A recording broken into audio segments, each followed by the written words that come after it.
Türkmenistanda başlanan Amul Hazar 2018 After Rally'sinin gatnaşyjylarynyň arasynda uzalky berilen habarlara garamazdan Prezident Gurbanuly Berdimuhammedowyň ady ýok. Mundunyň 11-nji 15-nji sentýabr aralygynda Garagum çölüniň içinden Amy derýanyň we Hazar deňiziniň aralygyndaky uzynlygy 1571 kilometrlik giňişlikden geçen rally türkmen lideriniň gatnaşjakdygy, bu barada oňa ýürüýte şahadatnamanyň hem gowşurlandygy habar berilipdi. Soňra mezgili çağırılan İçeri İşler Ministri Mowlikow Amul Hazar 2018 halkara After Rally'sine taýýarlygyň barşy öňde boljak ýarşylar guramak maksady bilen geçirilýän çäreler barada hasabat berdi.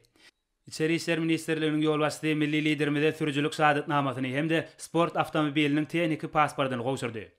Ýarşlara gatnaşan sürüjüler üçin sport libaslary toplumlarynyň nusgalary görkezildi. Şeýle-de Türkmen telewizionyny prezidentiň Fransuz sportsmeni Jean-Louis Lasserreň sowgat beren sport awtoulagyny öz çydygy esasynda täzeden urnap, ogly Serdar bilen Garagumdan Tinigden geçirisini, bäslisigi taýýarlygyň çäginde öz urnan maşynynda we başga bir maşynda türgeniş geçişini görkezipdi. Galy bertede duşenbe güni Lewapda rally'niň başlanmagy münasebetli geçirilen ýarşy gatnaşyjylaryň dawarly ýürüýüşinde Prezident Berdimuhammedow ulagy bilen görünmedi. Ol düňe gatnaşyjylara ýüzlenip ak pata bermek bilen çäklendi. Hormatly türgenler.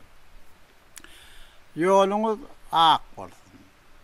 Tutmagy rowat, üstünlük hemraňyz bolsun.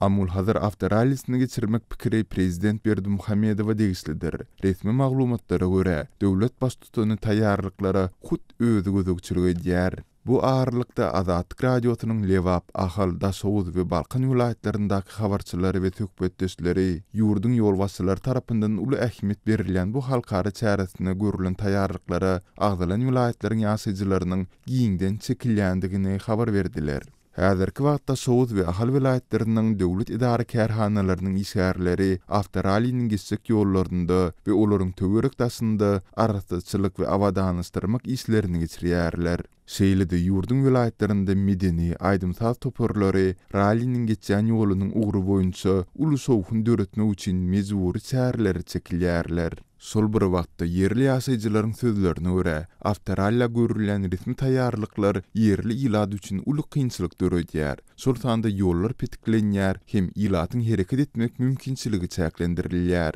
Rally'niň jemleji tapgary geçmeli Balkan vilayetynyň häkimetleri şu aýyň 13-15 aralygynda, ýagny 3 güniň dowamında Türkmenbaşy şäherine barýan ýollaryň ýapyk boljakdygyny duýdurdylar. Şeýle-de Azatlyk radiosy bu halkara çäresine görülen resmi taýýarlyklaryň dowamında häkimetleriň ýük we kuruluş awtoulaglaryň eýelerinden olaryň hususy ulaglarynyň bu çäre üçin talap edýändigini habar beripdi. Türkmen mediasy rally'niň ilatynyň durmuşyny ýitirýän täsiri, oňa harslanan döwlet pullary barada dymyp, munyň deregini rally'niň Türkmenistanyň häzirki döwürde dünýäde paraçylygy puhtalandyrmagy we hoşniýetli hyzmatdaşlygy üstürmäge işçen gatnaşandygyny bütün halkara jemgyýetine aýdyn görkezýändigini öňe sürýär. Amul Hazar After Rally'sinde 83 ekipasyň 21 döwletden 150 töwereg sürüjiniň gatnaşandygy habar berilýär. Rally'de Türkmenistan'dan İçeri İşler Ministerliğinin Avtosport Merkezinin ve Avtosport Bunç Milli Federasyasının 15 tane milli topory çykyş edýär.